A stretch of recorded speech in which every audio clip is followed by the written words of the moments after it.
रात को 8:30 से 9:30 बजे। अब सब लोग काम करेंगे। अब माइक रखो। हाँ,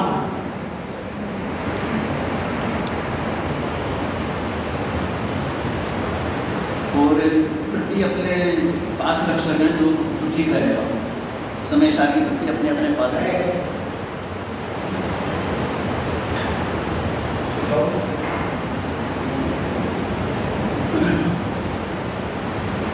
नमः समेशाय स्वानुभूत्याय च कवशति चिदस्वभावाय भावाय सर्वभावाय वन्दे पुरुषप्रसिद्धे भगवं वचनमणोदयं भगवते ओछामि समयभावं विघ्नं सुजते वैलीमणिं। समय सर्वनाम कलिकाल सर्व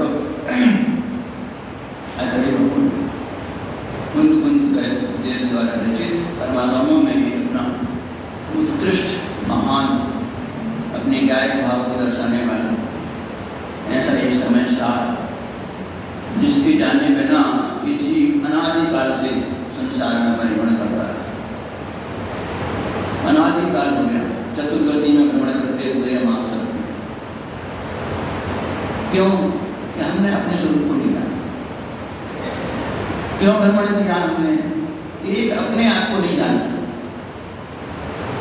इस कारण से इसने अनंत दुख भोगे। उन अनंत दुखों से बचने का एक ही मार्ग है अपने शुद्धात्म स्वरूप को जानना। वेद विज्ञान के द्वारा जो हमारा ज्ञान भाव है, परम उपादेय है, परम पारणामिक भाव है, उसको जाने बिना सम्यक दर्शन की प्राप्ति नहीं। उसका श्रद्धान निष्पन्न जानना और उसी में आचरण करना। इस प्रकार से ये रत्नत्रय की प्राप्ति के लिए ही हमको मनुष्य पर्याय प्राप्त हुई।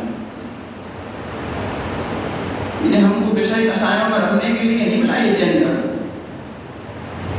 परिग्रह के संचय करने के लिए जैन धर्म नहीं मिला। बहुत बार परिग्रह संचय किया, राजा महाराजाओं की पर्याय भी बहुत प्राप्त की हमने। स्वर्गों में भी हमने इंद्र पद प्राप्त किया। मुनिव्रत को भी हमने बहुत अनंत बार धारण किया, परंतु एक समय दर्शन को प्राप्त नहीं। इसलिए मूल हमारा एक ही ध्येय होना चाहिए। कैसे हमको इस पर्याय में सम्यक दर्शन को प्राप्त करना ही है। इसके बिना यदि पर्याय छूट गई तो फिर ये जीव कहाँ जाके पड़ेगा, कोई ठिकाना नहीं, कोई ठिकाना नहीं। दोनों दो स्थान ही हैं बस, या तो निबोध में रहेगा जगत का, या तो सिद्ध दशा में रहेगा। ये निर्णय हमको करना है। कोई हमको दूसरा जो है सुखी करेगा ऐसा नहीं है, कोई हमें दुखी करे दूसरा ऐसा नहीं है। ये स्वयं अपने भावों से दुखी है और अपने भावों से सुखी है। अपने परिणाम सुधारने का उपाय करना और अपने परिणाम बिगड़ने का भय रखना, बस ये हमें कला आना चाहिए। और निरंतर हमको समता भाव में रहने की कला आना चाहिए। तो रागद्वेष से प्रवृत्ति कम होगी, तो रागद्वेष से प्रवृत्ति कम होगी और हमें हमारा आत्मा ज्ञान भाव जब अच्छा लगेगा तो विषय कषाय फिर अच्छी नहीं लगेगी। जब तक विषय अच्छी लगेगी, विषय में शुभ बुद्धि रहेगी, तब तक ये आत्मा अच्छा नहीं लगेगा। जब तक परिग्रह अच्छा लगेगा, ये हमारा शरीर अच्छा लगेगा, आत्मा अच्छा नहीं लगेगा। इसलिए ये 10 लक्षण पर्व हमारे आए हैं, तो हमको मूल प्रयोजन है कि सम्यक दर्शन की प्राप्ति कैसे। सम्यक दर्शन के साथ सम्यक ज्ञान होता ही है और सम्यक जागृति की भावना फिर जो सम्यक दृष्टि है उसे निरंतर रहती है, निरंतर आगे बढ़ने की भावना रहती है। तो यहाँ इस समय सार के माध्यम से हम ज्ञान भाव को समझेंगे छठवीं गाथा के साथ। पहली गाथा तो मंगलाचरण के रूप में है। और दूसरी गाथा में जीव चरित्र दर्शन ज्ञान स्थित स्वसमय स्थित जानना स्थित कर्म पुद्गल के प्रदेशों पर समय की स्वयं समय का और पर समय का निरूपण किया है दूसरी गाथा में। जो सम्यक दर्शन ज्ञान चालक को प्राप्त हो गए हैं वे स्वसमय है, और जो अभी कर्म और कर्म में स्थित है, शुभ भावों में स्थित है, अशुभ भाव से हटके और थोड़े स्वभाव में आते हैं तो अपने को धर्मात्मा मान लेंगे। अरे भाई ऐसे शुभ परिणामों में रह करके हमने 90 की वक्त हम गए तो भी हमको सुख नहीं मिला। ये अतीन्द्रिय सुख, आत्मिक सुख, इस सुख को प्राप्त करने का पुरुषार्थ हमको करना इस पर्याय में। ये इंद्रिय सुख तो हमने बहुत बहुत बार हो गए। ये 2000 सागर की मिलती है ना मात्र जो है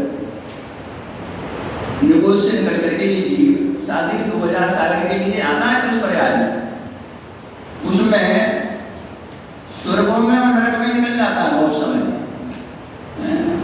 शायद 640 सागर नरक में जाता है और 1360 सागर स्वर्गों में रहता है। स्वर्गों में क्यों स्वर्गों में जाता है? क्योंकि इसे अनादिकाल से पुण्य की ललक है, पुण्य की चटास है, इसलिए स्वर्ग में जाता है। परंतु इस आत्मा को समझने की उसकी महिमा नहीं आती आत्मा की। तो मैं स्वयं ज्ञान तत्व हूँ, जानने वाला तत्व हूँ, जान रहा हूँ, वही मैं हूँ, उस जानने वाले को नहीं जानता है। जो गेय भाषित होते हैं इसी ज्ञान में, बस उन गेयों में इष्ट नष्ट बुद्धि करता रहता है। गेयों को जपना मानता है, गेयों को किसी गेय को अपना मानता है, किसी गेय को पराया मानता है। ऐसी मानता है इसकी बनी ऐसी से जो है तो ज्ञान ही मुख्य है। पूरे समय सार में ज्ञान की महिमा है। पूरे समय सार में आचार्य भगवंतों ने, आचार्य कुंद स्वामी ने, आचार्य मिश्र स्वामी ने एक ज्ञान की महिमा बताई। वो उस ज्ञान को ही हमको समझना है। ज्ञान ही में अनुभूति होती है, ज्ञान ही में निर्णय होता है, ज्ञान ही में जानना होता है। जितने भी जो विकल्प होते हैं वो ज्ञान में होते हैं। ज्ञान ही सब कुछ है। श्रद्धा चारित्र में ज्ञान नहीं है, ज्ञान ही श्रद्धा को विषय देता है, ज्ञान ही चारित्र को विषय देता है। जैसा निर्णय करेगा वैसा श्रद्धा परिणाम करेगी, जैसा ज्ञान निर्णय करेगा वैसा ही चारित्र गुण का परिणाम होगा। इसलिए हमको अपने ज्ञायक भाव को समझना है। तो तीसरी गाथा में क्या कहा? एकत्व निश्चयगत समय सर्वत्र सुंदर लोग, उससे बने बंधन कथा जो विरोध नहीं एकत्व, बस एकत्व को जानना। एकत्व में ही सुंदरता है, एकत्व में ही शांति है, एकत्व में ही सुख है। जहाँ द्वैत बना हुआ वहाँ अशांति है, वहाँ दुख है, आकुलता है। चौथी गाथा में कहा शुद्ध परसिदान भूदा संवत्सर की काम भोग बंद कहा ये अंते शुभलम्बो नवरिय सुखो विहत्तस है सर्वश्रुत परिचित अनुभव भोग बंधन की कथा पर से जुदा एकत्व की उपलब्धि केवल सुलभ। बस अनादिकाल से इस जीव ने भोगों की बंधन की चर्चा सुनी है, समझी है, परिचय में आई है, अनुभव में आई है, परंतु एक अपने ज्ञान स्वभाव की चर्चा इसने नहीं सुनी, न कभी अनुभव में आई, न कभी परिचय में। सुनी भी है तो कैसे मन से सुनिए, तब क्या करें? 10 दिन तो सुनना ही है ना, तब जो कहेंगे सो सुन लेंगे, ऐसे सुनिए। बंधन की चर्चा ऐसे, बंधन की चर्चा में से आनंद आता है। अशुभ भावों में अधिक समय तक अशुभ भावों में बिताता है, थोड़े समय के लिए कभी शुभ भावों में आता है, देव साधु के समीप आता है, देव साधु के चरणों में आता है तो थोड़े परिणामों की निर्मलता होती है, विशुद्धता होती है। देखो अधिक से अधिक समय हमें पंच परमेश्वर की शरण में रहना है। विशुद्धता के बिना समय दर्शन की प्राप्ति नहीं होगी, अशुभ परिणामों में समय की प्राप्ति नहीं होगी। इसलिए यहाँ कहा है सर्वश्रुत परिचित अनुभूति, यही उपदेश देता है, यही इसका परिचय है। ये एक दूसरे के लिए समझाता रखता है, भैया ऐसा करो ऐसा करो ऐसा करो, पाप के उपदेश देता है, अनर्थ दंड है बिना प्रयोजन। इसलिए जो है एक तत्व की बात को सुनना है। फिर 5वें गाथा में क्या कहा, दर्शाऊं एक विभक्त को आत्मा तने निज विभव से, दर्शाऊं तो करना प्रमाण न छल ग्रहो स्थल। दर्शाऊंगा मैं, आचार्य कुंदकुल से स्वामी कहते हैं मैं आपको वो ज्ञान का भाव दर्शाऊंगा, ज्ञान स्वरूप आत्मा दिखाऊंगा। कैसे दिखाऊंगा? कि परंपरा गुरुओं के उपदेश से दिखाऊंगा। और कैसे दिखाऊंगा? कि युक्ति के अवलंबन से दिखाऊंगा। और कैसे दिखाऊंगा? कि आगम के सेवन से और स्वानुभव से। ये 4 कारण तो कहे अमृतचंद स्वामी ने, उसमें स्वानुभव मुक्त है। इस प्रकार से 5वीं गाथा में जो ज्ञाय प्रभाव दिखाने की उन्होंने प्रतिज्ञा की, वो 6वीं गाथा में ज्ञाय प्रभाव दिखाया। हम 6वीं गाथा को प्रारंभ करते हैं।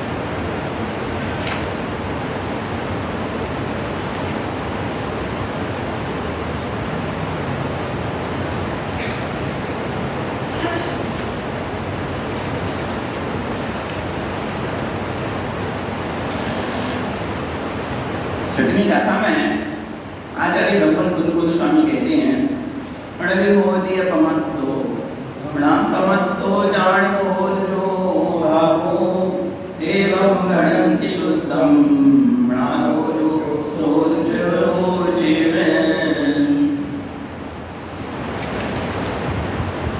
न परमत्त है न प्रमत्त है, बस एक ज्ञाय भाव है। इस भांति कहते शुद्ध पर जो ज्ञात वो तो ये।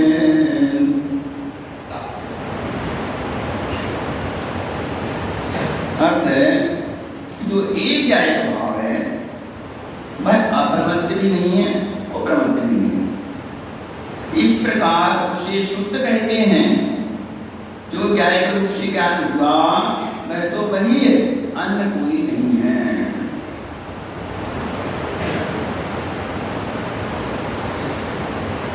गाथा में क्या कह रहे हैं? ज्ञाय भाव। ज्ञाय भाव हमारा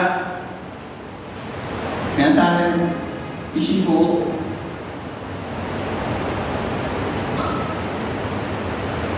उमा स्वामी महाराज ने उपयोग लक्षण कहा है तत्वार्थ सूत्र में। उपयोग लक्षण यहाँ आचार्य कुंदकुल स्वामी ने उसे ज्ञाय भाव कहा, अर्थात ये ज्ञाय का भाव हमारा लक्षण है। और 7वीं गाथा में लक्षण रूप आत्मा दिखाया, ज्ञाय दिखाया, ऐसा लक्षण लक्ष्य।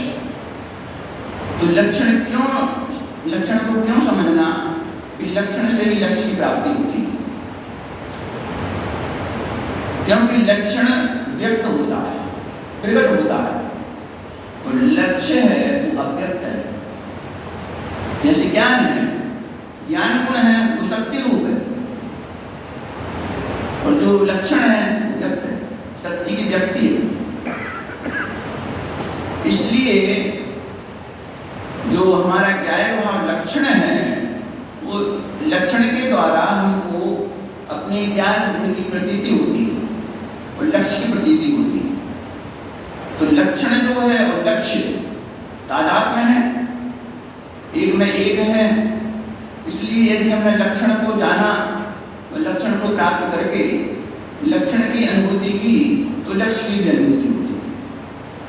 इस प्रकार से यहाँ आचार्य भगवान कहते हैं कि जो एक ज्ञाय भाव वह अप्रमत्त भी नहीं और प्रमत्त भी नहीं। तो यहाँ कुंदकुल स्वामी ने प्रमत्त अप्रमत्त लिया है, परंतु अमृतचंद स्वामी ने टीका में 2 प्रकार से अर्थ किया है। एक तो प्रमत्त अप्रमत्त का अर्थ गुणस्थान, और एक प्रमत्त अप्रमत्त का अर्थ शुभाशुभाव। तो टीका में हम पढ़ते हैं। आचार्य अमृतचंद्र देव ने इस गाथा में टीका लिखी है। वह अत्यंत गंभीर है और गहराई से मंथन करने की अपेक्षा रखती है। पंडित जयचंदी छाबड़ा के अनुसार उसका अर्थ और भावार्थ इस प्रकार है। जो स्वयं ही अपने सिद्ध होने से किसी से उत्पन्न नहीं हुआ है, जो स्वयं अपने ही से सिद्ध होने से किसी से उत्पन्न नहीं हुआ होने से अनादि सत्ता रूप है, कभी विनाश को प्राप्त न होने से अनंत है, नित्य उद्योगरूप होने से क्षणिक नहीं है, और स्पष्ट प्रकाशमान ज्योति है।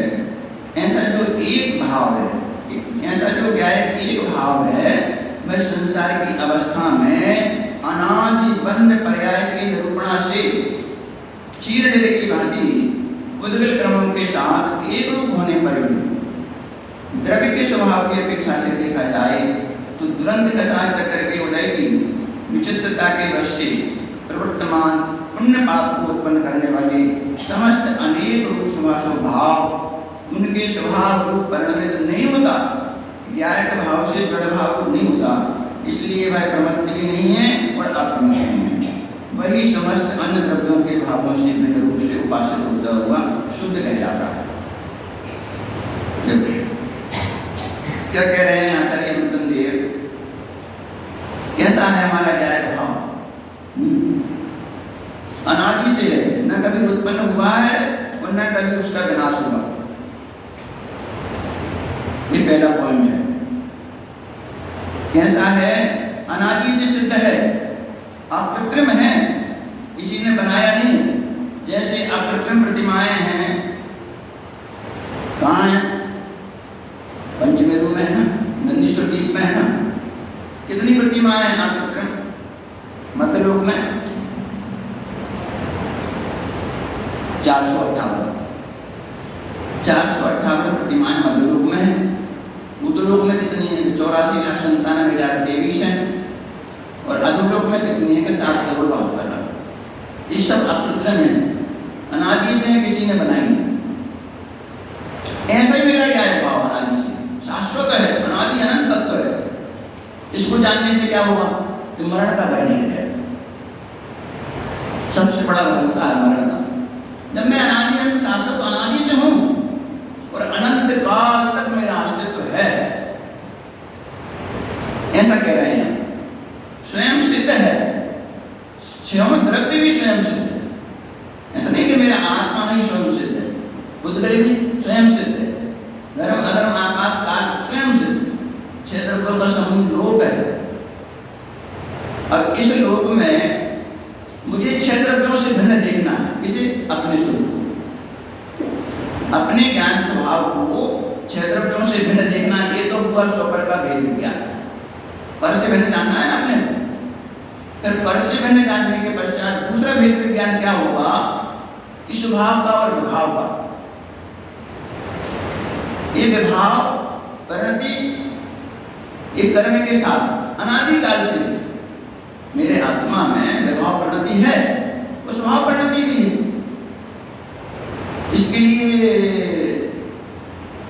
186 नंबर की गाथा कहा है ना, कही है 186 नंबर की गाथा में कि जो शुद्ध जाने आत्म को वो शुद्ध आत्म प्राप्त हो, और अशुद्ध जाने आत्म को अशुद्ध आत्म प्राप्त। तो हमने अनादि से आज तक अशुद्धता को ही जाना, इस शुद्ध स्वभाव को नहीं जाना। इसमें हमारा जो ज्ञान स्वभाव है वो शुद्ध है, और जो श्रद्धा गुण का परिणाम है वो अशुद्ध है, चारित्र गुण का परिणाम है अशुद्ध है। देखो, सम्यक दर्शन ज्ञान चरित्राणि मोक्ष मार्ग का कहा है ना, तो इसमें हमारे अनुकूल क्या है? 3 में। एक हमारा ज्ञान स्वभाव, वो ज्ञान स्वभाव कैसा है? शुद्ध है, नादि से शुद्ध है, निर्मल है, उसमें कोई विकार नहीं है।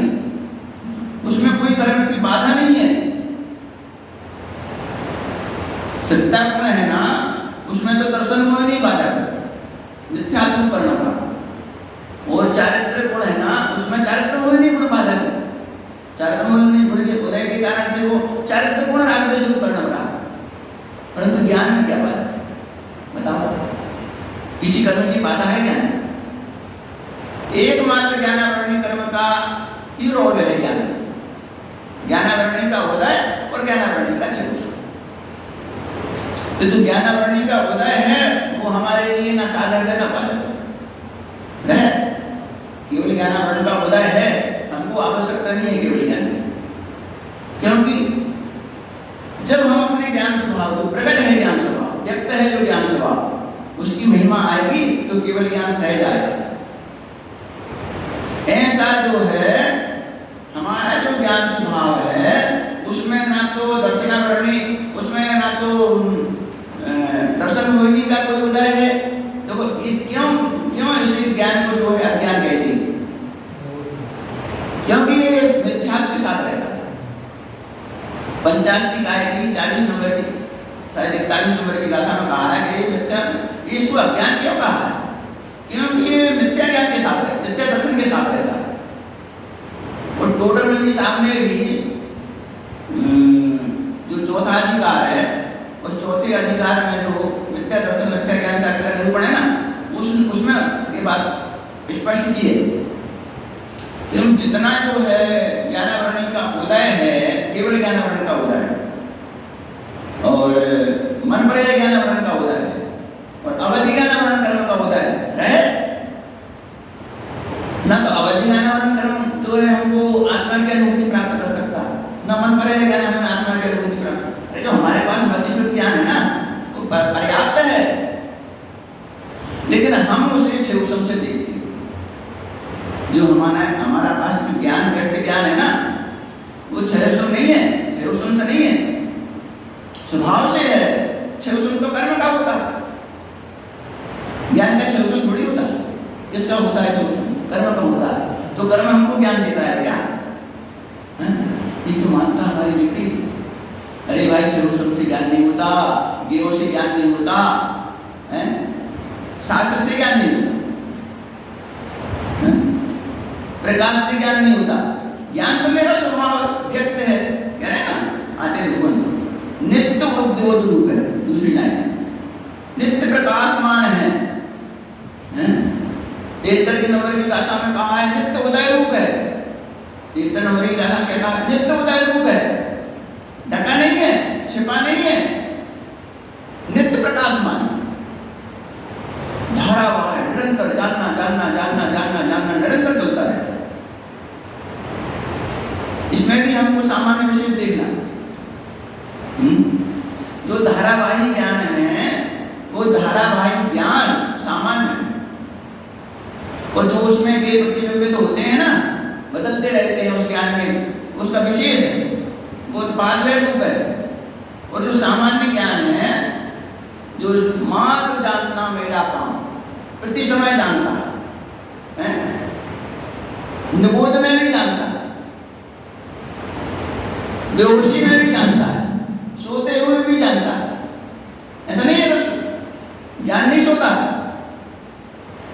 स्वप्न क्यों आते हैं? जो स्वप्न आते हैं ज्ञान में वो कौन से इंद्रिय से आ रहे हैं? बोलो। हम मान के बैठे हैं कि इंद्रियों से ज्ञान होता है। अरे इंद्रिय जड़ है, अचेतन है भाई, ये हमको ज्ञान देंगे। ये तो दरवाजे मात्र हैं, खिड़कियां हैं। जैसे हम चश्मे से देख रहे हैं, चश्मा लगा है, आंख देखती है। इसी प्रकार से आंख में ज्ञान नहीं है, करण इंद्रिय में ज्ञान नहीं है। ज्ञान तो है सर्व आत्म प्रदेशों में है, और वो आत्म प्रदेश हमारे शरीर में नख से लेकर सिर तक बराबर प्रदेश इस आकार व्याप्त है, इसमें इस आकार में फैले हुए। इसलिए हमको अपनी ज्ञान को इन सबसे भिन्न देखना। जितना कि देखो हम बोलते हैं ना ज्ञानावरण का छेउसम है, साधु को बहुत है।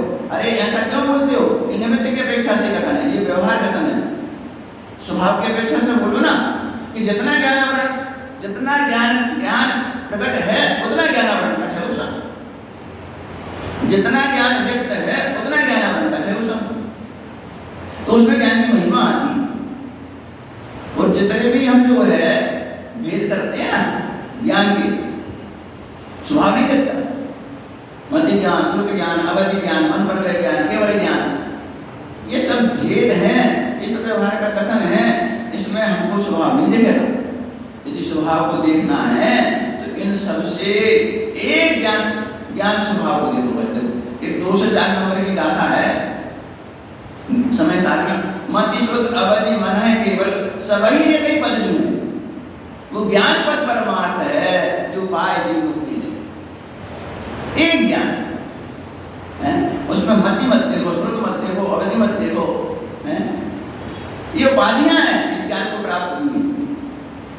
एक ज्ञान मात्र को देखो, तो ज्ञान वह मैं हूं, जो जानता है वह मैं हूं। देखो भगवान महावीर स्वामी का जीव जब सिंह की बरियात में था और हिरण को जो है फाड़ कर खा रहा था, तो 2 मुनिराज आया था समाज से, रिद्धिधारी मुनिराज। तो क्या उपदेश दिया उसे सिंह को, वो से सम्मत दर्शन कौन सा उपदेश दिया बताओ? साथ तो समझाया उसे, क्या समझाया उसे? अरे ये कहा कि तू सिंह नहीं है। वो मैं सिंह नहीं हूं, तो वो उसकी भी भव्यता पक गई थी। वो भी आश्चर्यचकित रह गया कि मेरे सामने कोई आता तो है नहीं है, किसी की हिम्मत नहीं है, और कैसे ये मेरे सामने आ रहा है? मेरे सामने आगे खड़े हो गए निराज। तो क्या कहा कि तू सिंह नहीं है? वो विचारने लगा कि मैं सिंह नहीं हूं तो कौन हूं?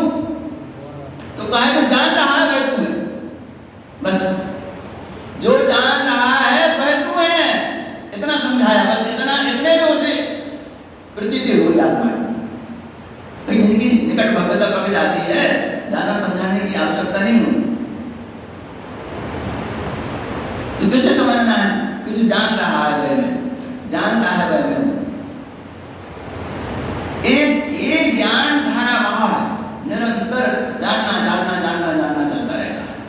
इसलिए इस ज्ञान में सामान्य और विशेष देखो जो मध्य श्रुत अवधि मन है केवल सभी एक पद देखो उनमें, ये विशेष पद देखो। और भी वार्णिक भाव है, इनके जो 4-5 भाव कहे हैं, इन भावों में भी एकमात्र गैर भाव को देखो, वार्णिक भाव को देखो। हाँ, और देख उपसम छह रूप मत देखो उस भाव को, क्योंकि इन भावों को देखने में भी हमको स्वभाव नहीं दिखेगा। इसलिए कैसे देखना है? यद्यपि ये भाव 5वां भाव इसके आत्मा रूप 5वां भाव रूप कौन परिणामान आत्मा ही परिणाम है। औदिक भाव जिसे कहा है औदिक भाव कहे है ना, वो भाव जो है विकारी भाव है, शुभाशुभ भाव है, मोह राजस के परिणाम है, अनादि से इस जीव को चल रहे हैं। तो वे भाव भी पारनामिक ही है। कौन से पारनामिक है? अशुद्ध पारनामिक है, वे अशुद्ध पारनामिक है। और जो उपसम शोषण भाव है विशुद्ध पारनामिक है। और हमारा क्या है भाव? परम पारनामिक। ऐसा निर्णय करो ना, क्योंकि भाव 5 भावों को उमा स्वामी महाराज ने स्वतंत्र कहा है। और एक दूसरे अधिकार में पहला सूत्र है ना, औपसमय छाया के भाव को स्वतंत्र मौलिक पारनामिकम च, ऐसा कहा है ना। तो एक जीव के भाव, परंतु मैंने जीव के भावों में, औदिक भाव में, उपसम भाव में, छौसम भाव में, छाया भाव में, ये व्यवहार से कहेंगे एक ज्ञान ही है, एक ज्ञान को ही जानना। तो यहाँ जो कह रहे हैं कि मैं स्वयं अपने से ही सिद्ध हूं, अनादि सत्ता रूप, इसी से उत्पन्न हूं और कभी विनाश को प्राप्त नहीं हूं, रहूंगा, अनंत काल रहूंगा। हमने अपने स्वभाव के लिए जाना, उसको ही अपना माना और उसी में क्षण मात्र को भी हमारी स्थिरता हो गई, एकाग्रता हो गई, तो अधिक समय नहीं रहूंगा संसार में, अब सिद्ध दशा में रहूंगा। क्या चाहिए हमको? निरोध चाहिए कि सिद्ध दशा चाहिए? दोनों ही स्थान है अनंत काल रहने के लिए, और तो सब परिभ्रमण है, सब परिभ्रमण है। यहाँ ये कह रहे हैं कि नित्य उद्योत रूप होने से क्षणिक नहीं है, नित्य प्रकाशमान ज्योति है। उस नित्य प्रकाशमान ज्योति को हम नहीं देख पा रहे। उस नित्य प्रकाशमान ज्योति आप जो सुन रहे हैं ना, वो ज्ञान से सुन रहे हैं। जो आप देख रहे हैं वो ज्ञान से देख रहे हैं। आप जो विचार कर रहे हैं ज्ञान से विचार कर रहे हैं। ये सारा कार्य ज्ञान में होता है। ज्ञान निर्णय करता है। ज्ञान ने निर्णय किया ये पदार्थ अच्छा है तो उसके प्रति आकर्षित होता है, उसमें राग करता है। ज्ञान ने निर्णय किया कि ये पदार्थ अच्छा नहीं है, ये बुरा है, तो उससे द्वेष करता है। उस द्वेष परिणति में पहले ज्ञान परिणमता है, फिर चारित्र गुण परिणमता है, राग देश परिणमता है। ये जो पदार्थों में जो ज्ञान में ही एकत्व महत्व होता है, ज्ञान में कर्तव्य भोक्तत्व होता है। ज्ञान में एकत्व पदार्थों से हुआ तो श्रद्धा स्वीकार करती है कि मेरा ये अपना, उसमें श्रद्धा एकत्व कर लेगी, श्रद्धा ममत्व कर लेगी। इसलिए हमको अपना निर्णय सम्यक करना है, और इसके लिए ये समस्या है। इस 7 तत्वों के विवेचन है इसमें। अब इस 7 तत्वों में भी क्या समझना है हमको? इसमें जो है जो 13वीं गाथा में बात बहुत महत्वपूर्ण है। जो 7 तत्व बताए हैं, जो जीव के जीव में बताए और अजीव के अजीव में बताए। जीव और अजीव मुख्य तो 2 तत्व है ना, उनका ही परिणाम है ना। अजीव आश्रम, अजीव बंध, अजीव संबर, अजीव निद्रा, अजीव मोक्ष है कि नहीं? ऐसी जीव आश्रम, जीव बंध, जीव संबर, जीव निद्रा, जीव मोक्ष। तो जी कैसे परिणमते हैं दोनों? कि एक दूसरे के निमित्त से। अकेला कोई नहीं परिणमता, सिद्ध भगवान नहीं परिणमते न, कालमान परिणमती है। ये निमित्त निमित्त संबंध से हुए हैं 7 उन पाप, 7 भाव जो हुए हैं निमित्त निमित्त संबंध से हुए। तो इसलिए यहाँ वो तो 13वीं गाथा की बात है, वो अभी यहाँ चल रही है। वो तो यहाँ आपको ये समझना है कि ये व्याय भाव कैसा है हमारा, कि नित्य उद्योत रूप है, क्षणिक नहीं है, और स्पष्ट प्रकाशमान ज्योति है। कह रहे हैं नित्य प्रकाशमान है, स्पष्ट प्रकाशमान है, नित्य जानने में आ रहा है। अभी जानो, अभी जानने में आ रहा है, वो जानने में आ ही रहा है। प्रति समय हमको जानने में आ रहा है, लेकिन उसके प्रति हमारी एकत्व बुद्धि नहीं। जैसे पर पदार्थों में एकत्व बुद्धि होती है ना, जैसे शरीर सबसे निकट का हमारा ये शरीर है, इसमें सबसे ज्यादा एकत्व बुद्धि होती है। अरे भाई ये अभी मरा हुआ है, मृतक है ना, मिट्टी है ना, हम इसे चेतन मान रहे हैं। तो चेतन रहता है, इसीलिए इसे चेतन कहा जाता है। इसे अभी देखो, मृतक देखो, अभी मृतक देखो, अपने से भिन्न देखो, तो अपने स्वभाव की महिमा है, अपने ज्ञान स्वभाव की महिमा है। तो यहाँ कह रहे हैं कि ये जो नित्य उद्योत रूप है, क्षणिक नहीं है, स्पष्ट प्रकाशमान ज्योति है। ऐसा जो ज्ञायक एक भाव है, ये ज्ञायक एक है, इसमें द्वैत का कोई काम नहीं। मात्र जानना ये चलता है। जो ज्ञायक एक भाव है। अब देखो ये तो हुआ शुद्ध निश्चय के कथन। अब देखो यहाँ संसार अवस्था की बात भी कह रहे हैं। क्या कह रहे हैं? कि वह संसार की अवस्था में अनादि बंध पर्याय की निरूपणा से क्षीर नीर के भांति कर बदलाव के साथ एक रूप होने पर भी रुक जाओ। ये दशा भी मेरी है, ऐसा मत समझना कि मैं तरकाल शुद्ध हूँ, मैं तो शुद्ध ही हूँ। अरे क्या हो गया भाई, अशुद्धता पर किसकी है? देखो पहले तो प्रमाण से वस्तु का निर्णय करो, प्रमाण से निर्णित वस्तु में नैनों की प्रवृत्ति होती है। इसलिए पहले प्रमाण का फल वीतरागता कहा है। इसी गाथा की भावार्थ में जयचंद स्वामी ने, इसी गाथा के भावार्थ में जयचंद पंडित जयचंद ने प्रमाण का फल वीतरागता, इसलिए पहले प्रमाण से निर्णय करो कि मैं शुद्ध अशुद्ध दशा मेरी है, शुद्धता अशुद्धता मेरा वस्तु का स्वभाव है, शुद्धता अशुद्धता वस्तु का स्वभाव है, एकता अनेकता वस्तु का स्वभाव है, सामान्य विशेष वस्तु का स्वभाव है, नित्य अनित्य वस्तु का स्वभाव।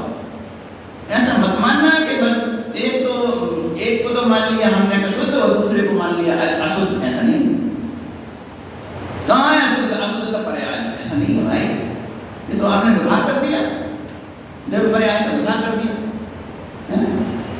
तो मैं शुद्ध हूँ, पर अशुद्धता कहाँ है? अशुद्ध पर्याय सुसंधि हो जाओ। ये वस्तु का स्वभाव है शुद्धता अशुद्धता, बस इतना समझना। शुद्धता है ज्ञान स्वभाव की है, वो उपाधि परम उपाधि ग्रहण करने योग्य है, आश्रय करने योग्य है, और जो अशुद्धता है वो ये वो मिटाने योग्य है, वो दूर करने योग्य है। ऐसा निर्णय करना शुद्धता अशुद्धता के बारे में, नहीं तो फिर वो तो सम्यक अनेकांत नहीं होगा, मिथ्या अनेकांत हो जाएगा। इसलिए वस्तु का निर्णय करना, वस्तु शुद्ध अशुद्ध रूप है, वस्तु नित्य अनित्य रूप है, वस्तु एक अनेक रूप है, वस्तु सामान्य विशेष रूप है, ऐसा वस्तु का निर्णय होना चाहिए।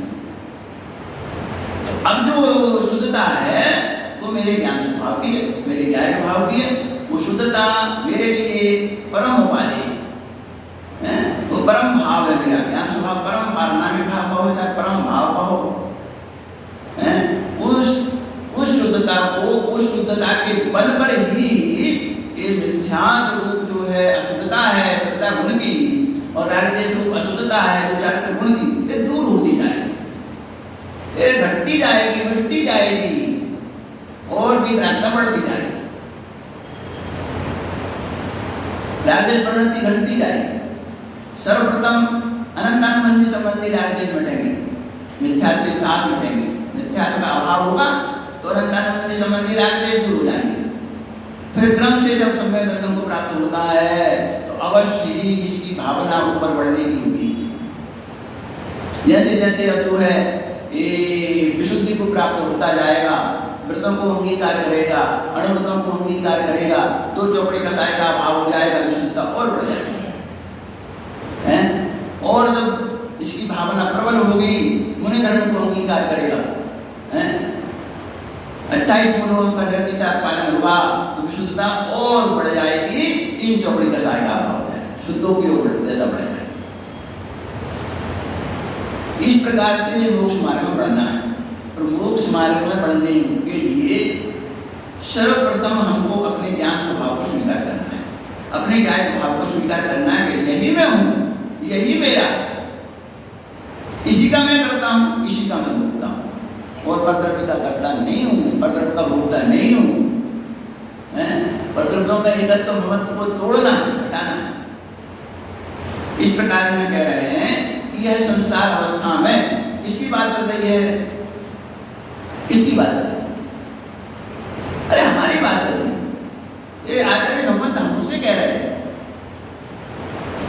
हैं कि संसार अवस्था में, वह संसार की अवस्था में अनादिबंध पर्याय की निरूपणा से, पर्याय देखने की विचार से देखें, पर्याय देखने की अपेक्षा से देखेंगे तो क्षीर और नीर की भांति, दूध और पानी की भांति, जो दूध निकलता है ना गाय के थन से, वो पानी सहित ही निकलता है, अनादि से निकलता है। ऐसा ही अनादि काल से, ऐसा नहीं है पहले शुद्ध था और अब शुद्ध हो गया, अनादिकाल से कर्म पुद्गलों के साथ एकत्र है इसका। जैसे सोना निकलता है ना खदान से, तो मिट्टी से निकलता है ना, ऐसा ही जीव अनादिकाल से ही कर्म के साथ इसका संबंध है। उस कर्म के संबंध के साथ कारण क्या है इसका कि क्षीर नीर के भांति कर्म पुद्गलों के साथ एक रूप होने से, होने पर भी अब विचार करना, ऐसा अनादिकाल से कर्म के साथ, ज्ञानावरणादि 8 कर्म के साथ और इन 9 कर्म के साथ, ये संबंध है इसका। इस कर्म 9 कर्म के साथ ही संबंध तोड़ना है। इस कर्म 9 कर्म से अपने को भिन्न जानना है। मैं करता नहीं हूं, कर्म 9 कर्म का करता नहीं हूं, इसी का निषेध किया पूरे कर्ता कर्म अधिकार। अपने भावों का कर्तत्व का निषेध नहीं किया, अपने भावों का कर्ता तो मैं हूं। अरे सट कारक से ही परिणमता हूं, विभाव रूप में परिणमता हूं, कोई दूसरा नहीं परिणमाता हूं। मैं स्वयं ही अपने अज्ञान से, सट कारक भाव से, मिथ्यात्व रूप, क्रोध कसाय रूप, मिथ्यात्व रूप, राग देश रूप परिणमन मेरा ही है। इस परिणमन को मुझे स्वीकार करना और ये परिणमन मिटाने ही, ऐसा श्रद्धान करना। 7 तत्वों में ऐसा श्रद्धान करना कि जो जीव तत्व है, वो जीव तत्व हमारा क्या है? भाव, ज्ञान स्वभाव है हमारा, वो जीव तत्व में, तो वो तत्व और द्रव्य में अंतर समझना। तत्व माना होता है भाव, तो भावों में फिर अब इस किसका भाव है कि स्वभाव, तो कौन सा है स्वभाव? क्या है? ज्ञान स्वभाव, अनादि से स्वभाव है, इसलिए वो जीव तत्व है। और उस स्वभाव को जिसने नहीं जाना, ऊपर द्रव्यों में जिसने एकत्व ममत्व किया, उनका कर्ता भोक्ता बना, तो क्या होगा? आश्रय तत्व। ये पर के आश्रय से होते हैं। आत्मा के स्वभाव के निमित्त से तो स्वतंत्रता ही प्रकट होती है, संबंध निद्रा की प्राप्ति होती है। जो पर द्रव्यों को लक्ष्य करेगा ये जीव, तो आश्रय बंद होगा। अब उसमें सच्चे देव साधु को लक्ष्य में लेगा तो क्या होगा? तो शुभाश्रय होगा। और इसके पश्चात यदि व्यापार आदि में, घर गृहस्थी के कार्यों में, परिवार चलाने में उलझे रहेगा तो पाप बंद होगा। निमित्त किसके? ये पाप के निमित्त है। तो वो भले ही निमित्त है, लेकिन निमित्त करता नहीं है। निमित्त निमित्त है, यद्यपि उसे निमित्त को सहायक कहते हैं, अनुकूल कहते हैं, परंतु निमित्त करता नहीं। ये स्वयं ही अपराधी है जी, स्वयं अनादिकाल का अपराधी है। अपने अपराध से ये राजदेश बहुरूप बनाता है। इस अपराध को दूर करने के लिए ये समय सा है। तो यहाँ कह रहे हैं कि एक अनादिकाल से छिन्न की भांति कर्म बदलों के साथ एक रूप होने पर भी द्रव्य के स्वभाव की अपेक्षा से देखा जाए तो फिर स्वभाव की बात है। बीच में क्यों ली दो लाइन? किसी भ्रम नहीं हो जाए तो मैं तो शुद्ध ही करता, ये अशुद्धता दिखा दे। देखो इसके लिए समय सारणी गाथा है 89 ऐसा है। मोह युक्त उपयोग का परिणाम 3 अनादि का है। मोह युक्त उपयोग का परिणाम 3 अनादि का मिथ्यात्व, अज्ञान, अवृत्ति भाव, नोत्र रहता है। 3 प्रकार का परिणाम, अज्ञान, मिथ्यात्व का परिणाम है। किसका है? उपयोग का।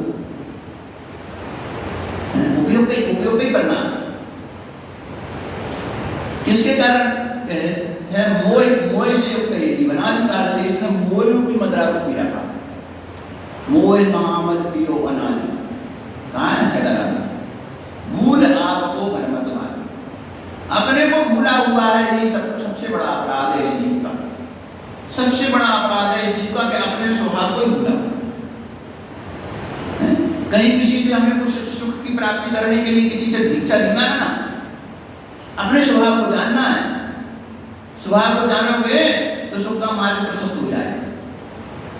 उसकी जो है उसी का श्रद्धान अपने रूप, यही मैं हूँ, यही मैं हूँ, यही मैं हूँ, इसी का नाम तो सिर्फ दर्शन हो। क्या जो अभी शरीर में मैं हूँ, ये शरीर मेरा है, इंद्रियां मेरी है, हाथ पैर मेरे हैं, मैं अमुक काम ही करता हूँ, मैं अमुक कार्य करता हूँ, इसी का नाम तो मिथ्या। इसलिए यहाँ जो है अपने गायक भाव को 10 बजे तक चलना वैसा। क्यों?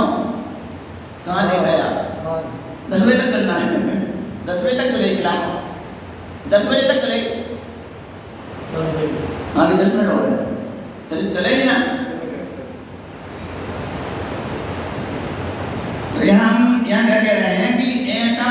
पर भी, अशुद्ध दशा होने पर भी क्या कह रहे हैं कि द्रव्य के स्वभाव की अपेक्षा से देखा जाए, वो स्वभाव की बात करा रहे हैं।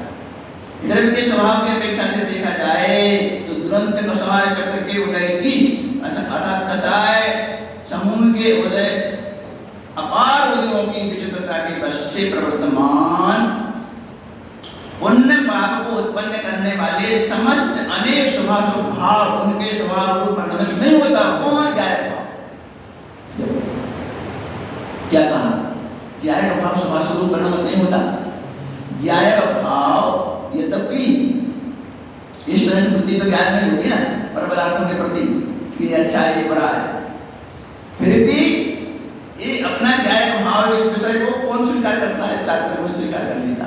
वो चारित्र गुण में वो शुभ स्वरूप परिणति हो जाती है, वो चारित्र गुण में बंद हो जाता राग देश से, चारित्र गुण संबंधी वर्ग बंद हो जाता। एक विषय में आपको इस जो ज्ञान दर्शन वीर्य जो स्वभाव के अंश हैं, ज्ञान दर्शन वीर्य स्वभाव के अंश हैं, प्रकट है। मोक्ष मान प्रकाश में से दिखाना चाहता हूँ आपको, उसमें नवीन बंद विचार है। मोक्ष मान प्रकाश दो पहले निर्णय तो हो जाए कि हमारा ज्ञाय का भाव बंद में उससे रहित है। उसमें जो है देखो कर्म का बंध उसमें नहीं है, ज्ञान स्वभाव कोई समय नहीं, कोई बंध नहीं ज्ञान स्वभाव।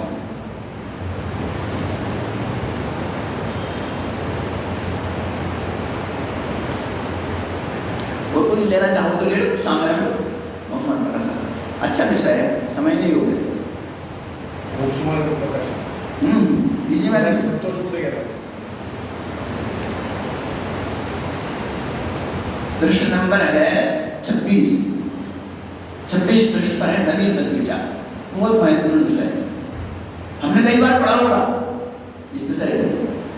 देखो कम पढ़ो, कम बोलो, परंतु ज्यादा विचार करो, चिंतन करो, तत्व विचार। क्यों कहा तत्व विचार की महिमा है?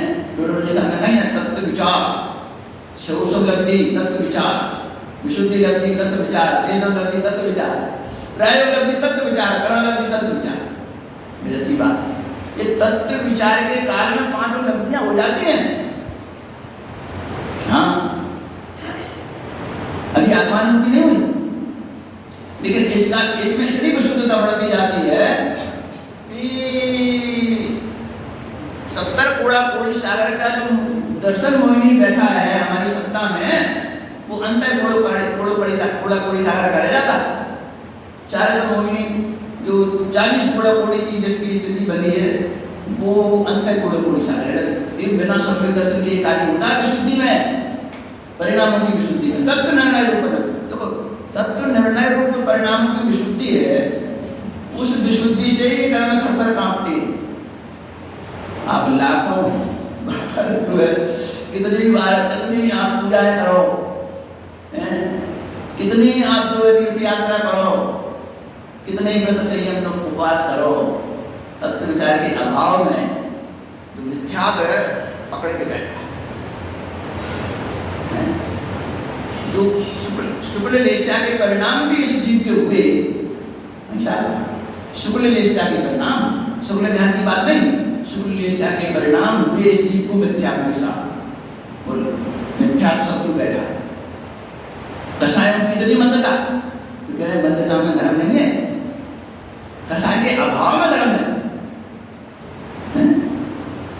तो वो जो है कषाय का अभाव कब होगा? जो स्वभाव के आश्रय से, बाह्य प्रवृत्ति से कषाय, बाह्य प्रवृत्ति से मिथ्यात्व का अभाव नहीं होगा।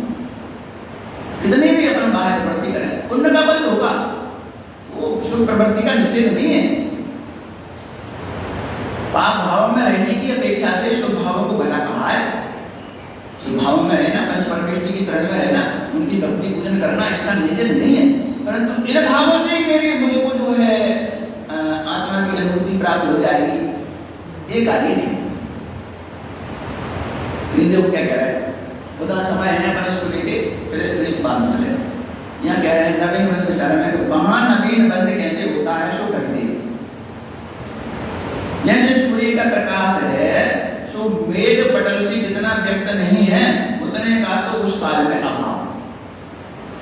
अभी बारिश का मौसम है ना, बहुत मेघ छा जाए आसमान में, तो क्या होगा कि वो मेघ पटल से सूर्य का जो तेज है वो तेज रुक जाएगा। लेकिन ऐसा तो नहीं दर्शित होता है कि अभी रात्रि हो गई, सूर्य का प्रकाश भाषित तो होता है ना। कितने भी बादल छा जाए तो कितने भी बादल छाने पर भी रात्रि जैसा तो हमको अनुभव नहीं होता है कि रात्रि हो गई है। तो जो जितना भी प्रकाश आ रहा है तो काम किसका है, वो बादलों का तो नहीं है, बस सूर्य का। ये कह रहे हैं जैसे सूर्य का प्रकाश है वह मेघ पटल से जितना व्यक्त नहीं है उतने का तो उस काल अभाव तथा उस मेघ पटल के मंदपने से जितना प्रकाश प्रकट है उस सूर्य के स्वभाव का अंश। ये दृष्टांत समझना। मेघ पटल की जो है बहुत तीव्र की हो गए तो भी उसके प्रकाश है तो वो सूर्य के प्रकाश का अंश है, मेघ पटल जनित नहीं है। कह रहे ना मेघ पटल जनित, ये तो हुआ दृष्टांत। उसी प्रकार उसी प्रकार जीव का ज्ञान दर्शन वीर्य स्वभाव, जीव का ज्ञान दर्शन वीर्य तीनों स्वभाव है। तो तीनों का क्षय समय अधिकार। हाँ विचार करो, ज्ञानावरण का क्षय समय, दर्शनावरण का क्षय समय, अंतराय का क्षय समय, तीनों का क्षय समय वर्तता है। मात्र एक मोहिनी सत्ता में है, उस मोहिनी का उदय वर्तता है। उस मोहिनी का ही तो उपशम करना कार्यकारी है मोक्ष मार्ग। दर्शन मोहिनी का उपशम, चारित्र मोहिनी का उपशम, उनका क्षयोपशम उनका अनादिकाल से उदय चल रहा है। दर्शन मोहिनी का, चारित्र मोहिनी का अनादिकाल से उदय चल रहा है। तो मोक्ष मार्ग में किसका अभाव करना है? एकमात्र मोह राजा, मिथ्यात्व राजा, उस मिथ्यात्व रूपी राजा का नाश करना है। मिथ्यात्व रूपी राजा के नाश किए बिना कहीं भी आप किसी भी शास्त्र का अध्ययन करो, सर्वप्रथम सम्यक दर्शन की महिमा है। सभी शरणागत के शास्त्र रत्नकरण श्रापाचार करो, आप पुरुषार्थ सिद्धि उपाय पढ़ो। तो महान आचार्य जिन्होंने सोने साल की टीका की, क्यों अमृतचंद स्वामी पुरुषार्थ सिद्धि उपाय लिखा नहीं लिखा? इस रातों का उपाय किया है कि नहीं किया? पुरुषार्थ सिद्धि उपाय जैसा ग्रंथ लिखा, किसने लिखा? अमृतचंद स्वामी ने लिखा। अपना रत्नकरण श्रापाचार जैसा महान शास्त्र है, किसने लिखा? सब है रत्नकरण श्रापाचार, समझ लो महान दिग्गज आचार्य हैं। उनको शादी के थोड़े बाद के हैं आचार्य। तो ये कह रहे हैं कि अब ये जितना समझ में आया, अब दृष्टांत करें। उसी प्रकार जीव का ज्ञान दर्शन वीर्य स्वभाव है। वह ज्ञानावरण दर्शनावरण अंतराय के निमित्त से जितना व्यक्त नहीं है उतने का तो उस काल में अभाव तथा उन कर्मों के क्षयोपशम से जितने ज्ञान दर्शन वीर्य प्रकट हैं उस जीव के स्वभाव का अंश ही है। ये समझना है। हमारा जो ज्ञान जितना व्यक्त है वो हमारा केवल ज्ञान स्वभाव का अंश है। ऐसा भरा पूरा है, पूर्ण है, कम नहीं है बिल्कुल भी। जो ज्ञान हमारे पास है, स्वद्रव्य से देखो, स्वक्षेत्र से देखो, स्वकाल से देखो, स्वभाव से देखो, पूरा है। केवल ज्ञान का अंश है, कह रहे हैं स्वभाव का अंश है वो जो हमारे पास व्यक्त ज्ञान है। जैसे दृष्टांत से समझाएं हम आपको कि आपने किसी के यहाँ सर्राफ के पास जाके 10 ग्राम सोना लिया, तो उसने 10 ग्राम सोना, उसके पास तो बड़ा था ना 1 किलो का, तो उसने 1 किलो में से काट के हमको 10 ग्राम सोना दे दिया। तो मैं पूछना चाहता हूँ कि 10 ग्राम सोने में 10 ग्राम सोना जो है परिपूर्ण है कि कम है? कुछ कम है उसमें कोई गुण कम है? जो 1 किलो सोने में है गुण, वे पूरे के पूरे गुण 10 ग्राम में है ना। तो ऐसे जितना केवल ज्ञान में, जितना केवल ज्ञान भगवान में अनंत गुण है, केवल भगवान में अनंत गुण है, उनके व्यक्त हो गए। तो मेरे अभी व्यक्त नहीं हुए हैं, कोई बात नहीं, लेकिन प्रकट तो है ना। वो अंश तो मेरे पास है ना, ज्ञान स्वभाव का अंश तो मेरे पास है, केवल ज्ञान स्वभाव का अंश, उस अंश से अंश की प्रतीति होती है, उस अंश को जानने से अंश की प्रतीति होती है। क्योंकि ज्ञान, हम अनंत गुणों को नहीं जान सकते, इतनी हमारे पास शक्ति नहीं है कि हम अनंत गुणों को जाने, अरे ज्ञान गुण को नहीं जान सकते पूरे, जब तक केवल ज्ञान न हो जाए। तो अंश को जान करके जो हमारा जायक भाव है वो अंश है, स्वभाव का अंश है, ज्ञान स्वभाव का अंश है, केवल ज्ञान का अंश है। बस उसको जान करके उसमें ही अपनापन स्थापित करना, बस ज्ञान स्वभाव बढ़ता जाएगा। धीरे धीरे ज्ञान की जो है जैसी आराधना करेंगे, ज्ञान की आराधना बढ़ती जाएगी, वितरागता बढ़ती जाएगी, और ज्ञान की प्रार्थना का फल निबोध, ज्ञान की प्रार्थना का फल निबोध, और ज्ञान का आराधना का फल केवल ज्ञान। इस प्रकार से हम कह रहे हैं, समझ थोड़ा सा पढ़ते हैं अगले स्वाध्याय में। कह रहे हैं कि ये जितना भी व्यक्त नहीं है उतने का ही उस काल में अभाव है, तथा उन कर्मों के क्षेत्रों से जितने ज्ञान दर्शन के लिए प्रकट हैं वह उस जीव के स्वभाव का अंश ही है, अंश ही सब लगा, अंश ही है। कर्म जनित औपाधिक भाव नहीं है, तो कर्म जनित औपाधिक भाव नहीं है, उसे हम छह ज्ञान कहते हैं। छह ज्ञान कहना बंद करो, स्वभाव का अंश नाम, स्वभाव का अंश देखो, उसे छह कर्म का होता है, ज्ञान का छह नहीं होता। तो कह रहे हैं जो कर्म जनित औपाधिक भाव नहीं है, सो ऐसे स्वभाव के अंश का अनादि से लेकर कभी अभाव नहीं होता। एक बात अभी समय साथ में आता है, ऐसे स्वभाव के अंश का अनादि से लेकर कभी अभाव नहीं होता, ना अभाव हुआ न कभी होगा। चाहे आप उसकी महिमा आपको आए और चाहे नहीं आए, वो रहेगा आपके साथ, स्वभाव का अंश। इस ही के द्वारा जीव के जीवत्व बने का निश्चय किया जाता है। जीवत्व से ही आत्मा जीता सदा मरता नहीं, सत्य से चेतन रहे, अचड़ कभी भूलता नहीं। सैतानी शक्ति है ना। तो इस ही के द्वारा जीव के जीवत्व बने का निश्चय किया जाता है कि यह देखने वाली जानने वाली शक्ति को धरती हुई वस्तु आत्मा है, और वही मैं हूँ, वही आत्मा है। ऐसा सभी अपने जायक भाव की महिमा सभी को प्राप्त हो, इसी भावना से हम विराम लेंगे।